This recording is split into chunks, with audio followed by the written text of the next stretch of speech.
The class of 2016 will be the greatest track and field class in history. Sprints, hurdle, distance, jumper. Has the potential to be better than 2001. So much untapped potential. Noah Lyles, Vashti Cunningham, Bryce Hopper, Drew Hunter, Grant Holloway, Anna Cockrell, Michael Norman. Whether it's men, whether it's women, These people are trying to rewrite record books.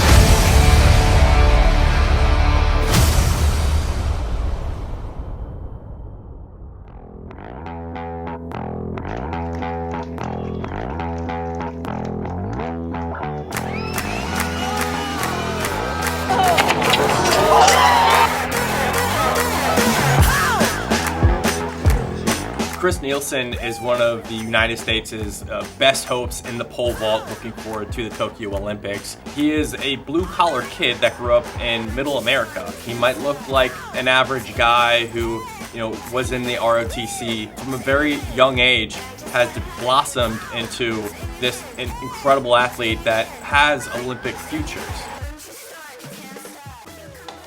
I've kind of always been doing some kind of sport. I don't really know what it was, but I just couldn't sit still when I was young. My parents would put a book in my lap and be like, do not leave this chair until you get at least 2 or 3 chapters in. And I was like, I can't, I'm sorry. I have to put it down and run around and move or I'll lose my mind. Chris Nilsen didn't get into the pole vault the same way that Mondo Duplantis did. Mondo was born and a pole vault was in his hand from the very early stage.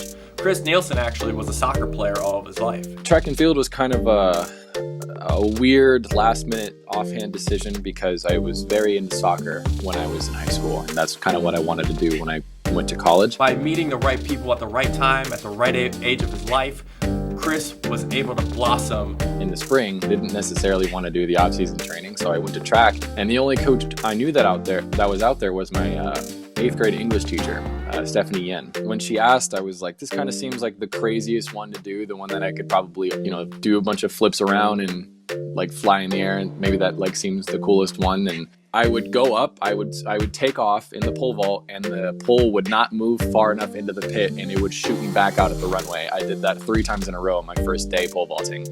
And I asked my coach, Mrs. Yen, I said, am I supposed to suck this bad? And she's like, no, not really, but I think if you keep at it, you'll be fine. I mean, everybody gets better at it eventually. I was like, cool, okay. But that first day was very disheartening. I was like, man, this is bad.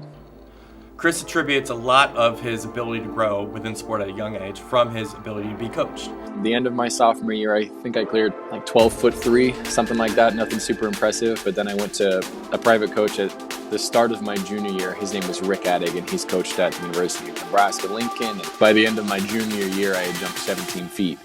Almost immediately upon meeting Rick and improving in the pole vault, Chris experienced some tremendous highs. He wins his first state championship in Missouri as a junior, as a senior. As he gets better and better and better, he becomes the best athlete in the country in the pole vault. And it really teed off when he set a new high school national record in the pole vault with a clearance of 18 feet 4.5 inches in a sectional meet in Missouri. I remember warm-ups were really bad. I remember almost landing in the box, the spot where you plant the pole. I remember almost landing in the box 2 or 3 times through warm-ups, and I was like, this is not going to be a good day.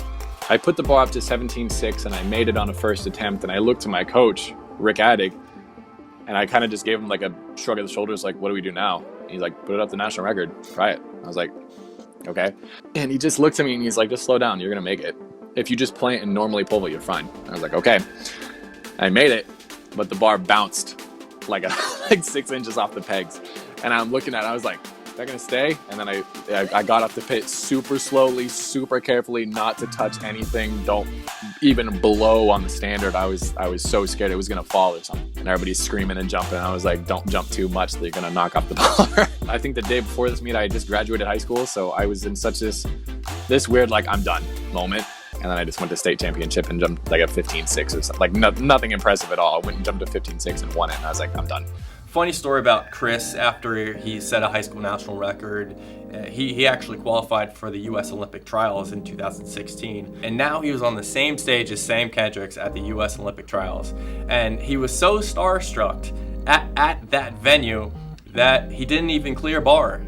My PR at the time, I was still in high school, so it was still only 561 or 18.4 and a half, somewhere around there. So My opening height normally would be maybe like 16'10" or 17 feet, around that range. So I went up to my coach, Rick Hadding, and I said, hey, so I think I'm going to start at around 16'10" or 17. What do you think? And he laughed. And I was like, okay, that's good. And I was like, why are you laughing? And he was like, you'll figure it out, don't worry. So I go over to the official and I was like, hi, I'd like to, what's the starting height? And she shows me and it's like 17.8 or an and a half. It was like 5 meters 40. And I was like, ooh, okay, I'm going to start at that one then. Sounds good. And I ended up no-heighting. I was pretty bummed about it at the time, but looking back at it, I mean, it's cool that I went and no-heighted and met all these cool people, but I think it's cooler now that I'm competing against all of them professionally. When Chris was ready to decide on his collegiate home, he didn't get swept up by the big name or the prestige of the Power 5 schools in the NCAA, as most kids might. Derek Miles was one of the first people to call me on day one. He was very talkative, charismatic, nice guy. So I was like, cool, I'll come and take a visit. Derek took me around the campus and he introduced me to the team and showed me the facilities and the school and, you know, all the classrooms that I'd be attending. And I met some of my future professors that I still talk to today, which is very cool. You know, at the end of the visit, I had already kind of been like, I really like this place, cool. But Lucky Huber, the head track and field coach at USD, he asked me, he's like, okay, what do we got to do? What do you need to become a coyote? Going to the University of South Dakota probably wasn't the sexy pick for Chris Nilsen, but he knew by choosing that program and working with Derek Miles that he would have an ability to, one, win, and two, develop really, really fast. And what Chris experienced early on in South Dakota was exactly that. And I was like I just said, I have no idea. I mean, I already kind of like it. I guess I just need to see these other schools that I'm going to.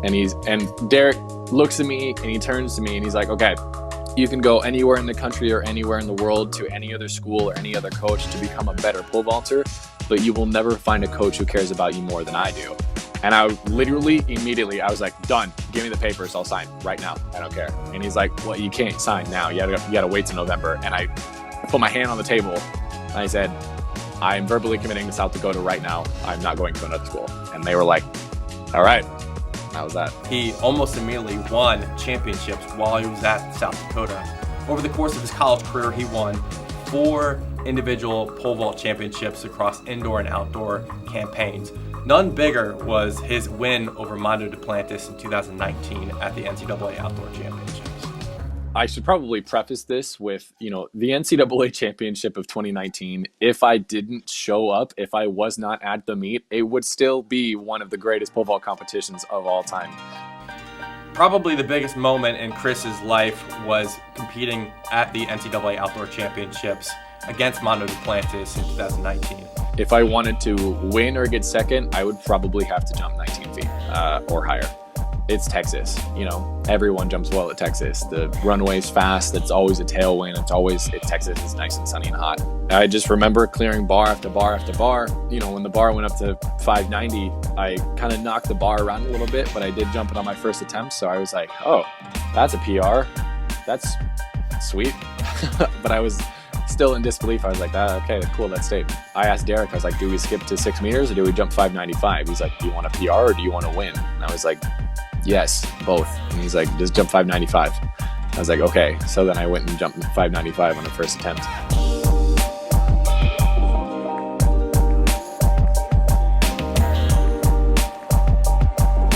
And again, I was in such disbelief. I don't even think I screamed or celebrated. I kind of just like sat there like, what? And then Mondo, like I said, Texas, he always jumped well there and he was jumping incredibly well. Almost too well because he blew through all of his poles. Had he had another pole bigger than the biggest one he brought, I don't know, he might have won and jumped 6 meters, but I was lucky enough to jump a double PR and win. You know, it's cool, it's an accolade, you won something, that's fine, but I think it's not necessarily the feeling of like I was the best person here. It's just the feeling of the amount of adrenaline that you get when you're in such a high stakes competition. I can't put it into words, unfortunately. You just kind of have to be there. I think if I were overseas at like a meet in Europe or something and I jumped kind of high and then I would have been like, okay, that's kind of cool, but I get to share this experience with a bunch of college guys, you know? So I think, like you said, it might be the best NCAA comp in the world as of right now, but it's also like the best comp that's happened in a very long time in pole vault, period. So I don't know, I think it's just fun.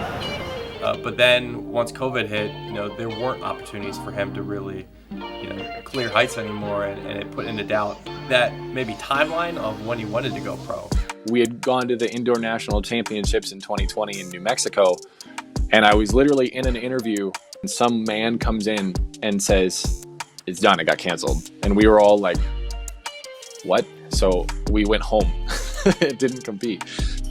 Well, I went to Derek and I was like, "So what do we do now?" And he's like, "You were going to take some time off anyway after indoor season, so just take some more time off." So I was like, okay. So I took 2 or 3 weeks off, and then we got straight back into training. The fortunate thing for Chris was that he turned pro during COVID. In July of 2020, along with his agent, he signed with Nike. And while a lot of athletes were trying to figure out what their next step was, Chris actually became a pro officially and went overseas and just started getting his feet wet. If there was ever an angel on this earth, it is Karen Locke, the agent. So she was extremely helpful, and she got my foot in the door with the whole professional athletics thing. And she said, just give it time, just be patient. If you jump well, then things will be good. I went over to Europe that summer of 2020. I think the first time that everyone goes over to Europe, because it is a harder atmosphere over there. Their first time is a good time to mess up a little bit, and I did that. That whole year of 2020 for everyone was just a stretch of meh. and then the turning professional in July, and then having the professional experience kind of made 2020 a good year for me, so to say. Right now, Chris Nilsen is one of the United States' best hope in the pole vault. It is a very crowded list of men that want to also qualify and compete for Team USA. But Chris, right now, has a very realistic chance of making his first team. He himself will say he's nervous, but he wants to accept those nerves because he knows the opportunity in front of him is very great. To say I'm not stressed about the Olympic trials would make me a liar, and I am not a liar. So I am stressed about the Olympic trials, as everyone who's going to the Olympic trials is or should be. And if anybody, even Sam Kendricks, tells me that they're not a little nervous or anxious or stressed about the Olympic trials, tells me that, you're lying. I think in 2020, before everything shut down and when things started opening back up, there was like a total of like 12 or 13 American vaulters over 19 feet. As much as it is cool to say that I am one of the favorites when it comes to the Olympic team, like you said, anything can happen, and it doesn't really matter if I'm the favorite in April of 2021. It matters if I jump high in June of 2021. So hopefully whenever we get to that date, I can do what I've been doing and things will be good. But, if not, I will just sit back and say, give it my all. It was good. Chris Nilsen has a very good chance to go to the Tokyo Olympics to compete at a very high level. The way Chris has been vaulting as of late gives him a great opportunity to medal at the Tokyo Olympics.